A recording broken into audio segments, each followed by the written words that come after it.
Hey everyone, and welcome back. I hope you all had a nice October, because I know I did. Today's episode, we will be talking about the Five Nights at Freddy's movie. Now this was one that I've been waiting for forever. Like 8.5 years. I remember literally talking about this in 2015 at the zoo with my brother. And we were like, it's supposed to come out next year. And now here we are, almost 9 years later, and it's finally released. So yeah, needless to say, I've been pumped for this movie.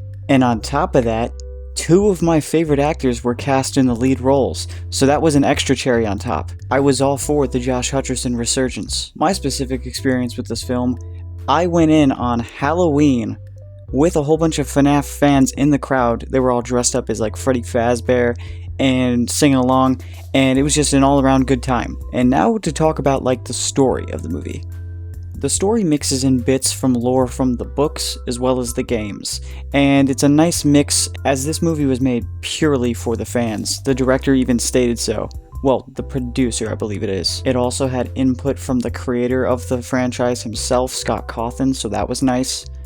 And basically it involves Josh Hutcherson's character Mike Schmidt taking a job at, we all know where he's going, Freddy Fazbear's Pizzeria, where he has to kind of do a security maintenance job at night, and basically he's given vague rules, and he's kind of on thin ice because he's like flunked out of all the late jobs that he's had recently, and he has like a troubled past. So this is where he lands, and he's sent there by Matthew Lillard's character, Steve Raglan, who definitely knows a little bit more than he's letting on.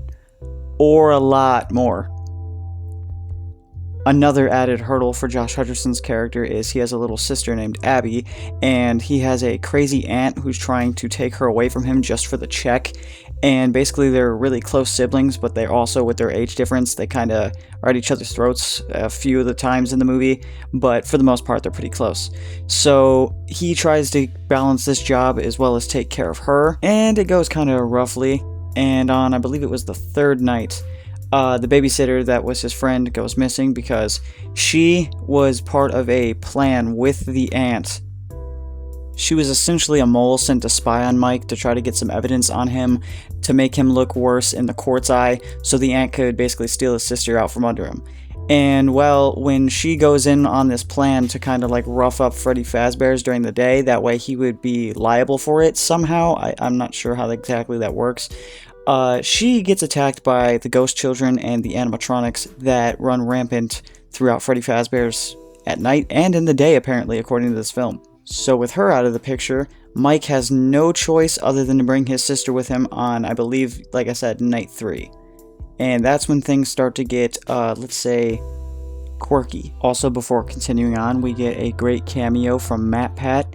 That was really nice. The whole theater cheered, so did I.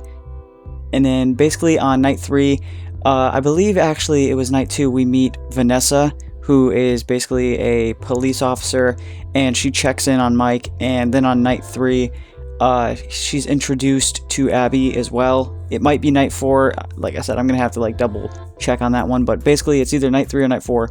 They all come together, and the animatronics start acting like really fricked up, and they start correlating to things that Mike's sister has been saying throughout the course of the movie.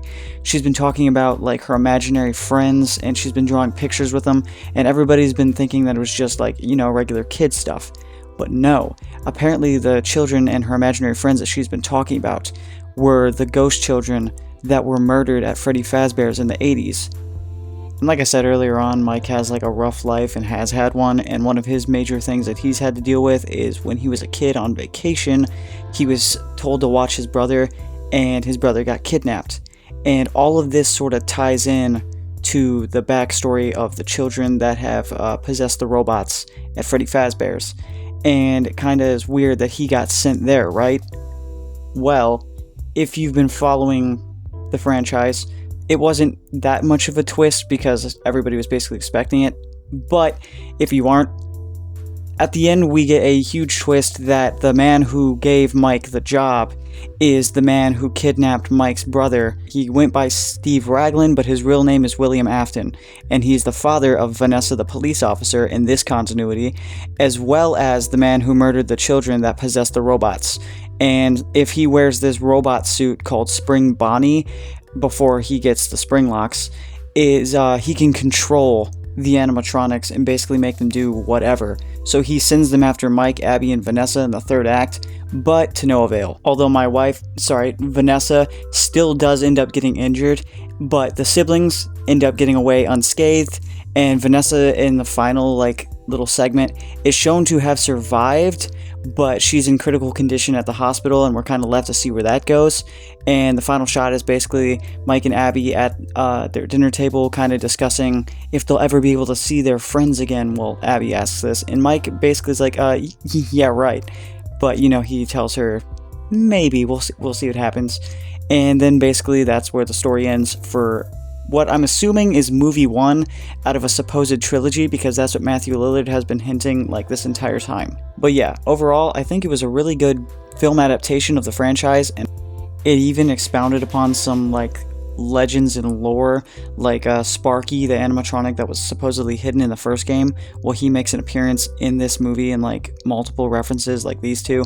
And then if you look closely, you can see the puppet in certain scenes, which is really creepy. But I definitely think it was worth the 8.5-year wait, even though that was literally insane.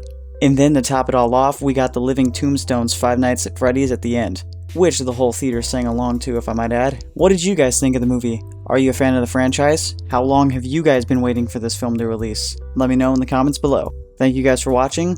Don't forget to like and subscribe, and see you guys next time.